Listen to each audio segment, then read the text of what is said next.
اس کو فائدہ نہیں پہنچے گا۔ یہ مت کوئی سمجھے کہ وہ درود شریف پڑھنے کے بعد حضور کو راضی کر لے گا، منکرین ختم نبوت کے ساتھ کھڑے ہو کر، ہاں جی، اور وہ باتیں بھی کرتا رہے کہ یہ مولوی کیا کر رہے ہیں۔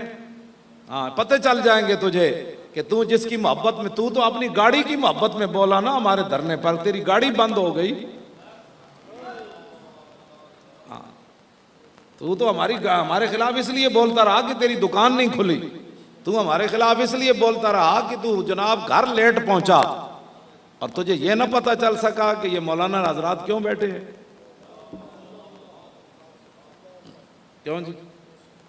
یہ مت سمجھا کر کہ تو گھر آ کر 100 بار درود پڑے گا تو رسول اللہ ختم نبوت کے اتنے بڑے کاز پر تجھے معاف کر دیں گے، تجھے پتہ ہی نہیں چلا۔ تو اتنا سیاںا ہے کہ 2 نمبر مال تو بیچنا، تو بڑا سیاںا ہے، تینوں پتہ ہے دکان تو سودا کتھوں چنگا لبدا ہے، چھولے کتھوں لبے چنگے لبدے ہیں، تے تینوں اجے تک یہ سمجھ نہیں آئی کہ مسئلہ ختم نبوت کیا ہے۔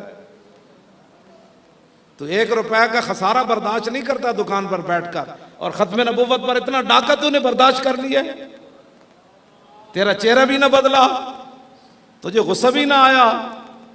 ہاں یہ بات ہم اس لیے کر رہے ہیں تاکہ لوگوں کو پتہ چلے کہ لاہور کے روڈ بند ہو گئے۔ یہ تو تجھے پتہ چلا لاہور میں روڈ بند ہو گئے، لیکن تجھے یہ نہ پتہ چلا کہ اسمبلی کے اندر حضور کی ختم نبوت پر ڈاکہ پڑا ہے۔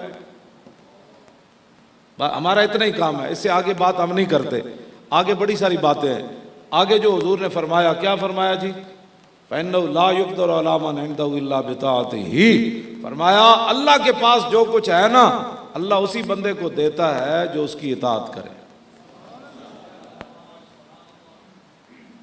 اور میرے آقا نے فرمایا جو چیزیں بندے کو اللہ تک پہنچاتی ہیں میں نے ساری اپنی امت کو بتا دی ہیں، اور جو چیزیں بندے کو جہنم تک لے جاتی ہیں فرمایا میں نے ساری اپنے امت کو بتا